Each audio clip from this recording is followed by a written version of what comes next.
O que era para ser um encontro de respeito e diálogo se transformou em um dos momentos mais marcantes e controversos da televisão brasileira nos últimos anos. Durante uma edição especial do programa Diálogos do Brasil, transmitido ao vivo para todo o país, os produtores decidiram reunir personalidades influentes da sociedade para discutir um tema delicado: fé, política e justiça social. O objetivo era promover uma conversa franca entre diferentes pontos de vista com o mínimo de polarização e o máximo de profundidade. Na mesa estavam nomes de peso. Entre eles, Padre Fábio de Mello, conhecido por sua inteligência, equilíbrio e carisma, com milhões de seguidores que o admiram por suas reflexões sobre espiritualidade, dor e amor.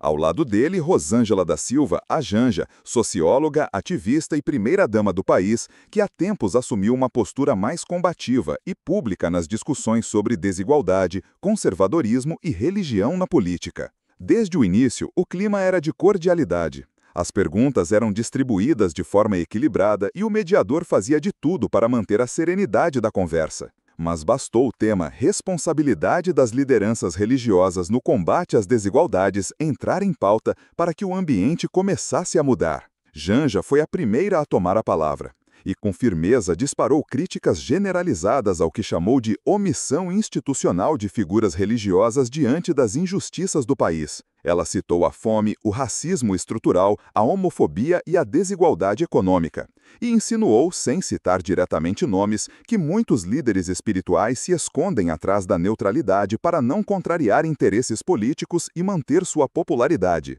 A provocação estava lançada.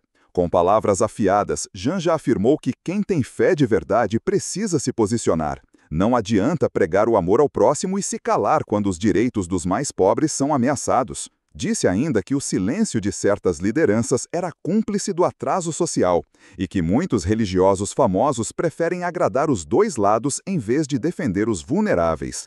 A tensão no estúdio era palpável. Enquanto ela falava, Padre Fábio de Mello mantinha a postura serena, o olhar tranquilo, mas atento. E quando chegou sua vez de responder, o Brasil testemunhou um momento que marcaria para sempre o debate público entre fé e política. Com voz baixa, porém firme, ele começou não com uma resposta, mas com uma reflexão. Disse que a fé verdadeira não grita, não se impõe, não humilha, que o trabalho espiritual é muitas vezes invisível, silencioso e doloroso. Falou sobre os padres, pastores e freiras que estão nos cantos esquecidos do país, acolhendo usuários de drogas, salvando vidas em presídios, escutando mães que perderam filhos, tudo sem câmeras, sem likes, sem discursos inflamados. E então, com extrema precisão, sem elevar o tom de voz, ele desconstruiu ponto a ponto a acusação de Janja. Disse que não é no palco do poder que a justiça nasce, mas no chão da realidade. Que é muito fácil fazer discursos empolgados sobre desigualdade sentada num estúdio de televisão ou atrás de um púlpito político. Difícil é estar nas vielas às 3 da manhã segurando a mão de um doente sem família. Difícil é consolar uma mãe que não pode enterrar o filho por falta de verba no município. A plateia, que até então mantinha o silêncio, começou a reagir. Alguns aplaudiram, outros apenas balançavam a cabeça, visivelmente impactados. Mas o padre foi além. Ele citou nomes de instituições religiosas que alimentam milhares de pessoas por dia.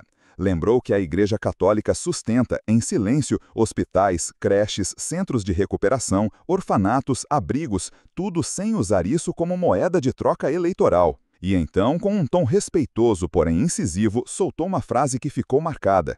A política fala em nome do povo, a fé fala diretamente com ele. A frase bateu forte. Janja, surpresa, tentou rebater. Disse que não criticava a fé, mas sim a omissão. Tentou reposicionar sua fala, mas já era tarde. A autoridade moral do padre havia dominado o debate. Ele não humilhou, não atacou, mas colocou as coisas em seu devido lugar. Ele explicou que sua missão não é alimentar bolhas ideológicas, mas curar feridas humanas. Que seu compromisso não é com o governo do momento, mas com o reino de Deus. E que quem de fato ajuda não precisa aparecer, apenas servir. A essa altura, o mediador tentava retomar o controle, mas a plateia já reagia com aplausos espontâneos a cada nova fala do padre. E o constrangimento de Janja era visível.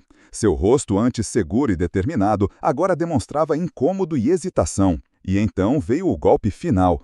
O padre concluiu sua fala com uma citação do Evangelho.